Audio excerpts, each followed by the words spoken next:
Hello, আমি দিশা। রাত জেগে পড়লে তো ঘুম দেরিতে ভাঙবেই। ঘুম থেকে উঠেই আমি না কিছুই ঠিকঠাক প্রসেস করতে পারি না, তাই শান্ত হয়ে কিছুটা সময় বসে থাকি। আর এটা কিন্তু জল নয়, আমি ওষুধ খাচ্ছি। তারপর একটু ফ্রেশ হয়ে ব্রেকফাস্ট করে নিলাম। এই ছোট্ট গাছটায় জল দিতে না দিতেই দেখি ব্লিঙ্কিট থেকে আমার অর্ডারটা চলে এসেছে। এই হলুদ প্যাকেটটায় কি আছে বলতো? এটাই একটা জেরক্স আছে। আজকাল দুনিয়াটা এত সহজ হয়ে গেছে, একটু ল্যাদ লাগাতেই বাড়ি বসেই দরকারি জিনিসটা পেয়ে যাচ্ছি। এরপর নিজের বিছানাটা একটু গুছিয়ে নিয়েছি। তোমরা অনেকেই আমায় জিজ্ঞেস করেছো আমি রিসেন্টলি কোন শ্যাম্পুটা ইউজ করছি। আমি রিসেন্টলি ট্যাকের ব্রিংরাজ শ্যাম্পুটা ইউজ করছি।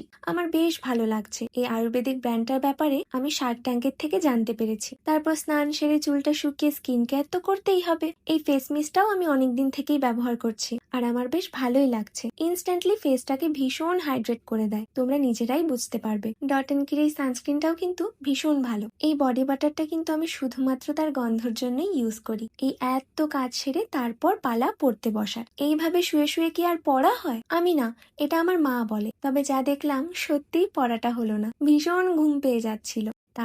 তারপর ভালোভাবেই পড়তে বসেছিলাম। তাহলে আজ আসি, চলো, টাটা।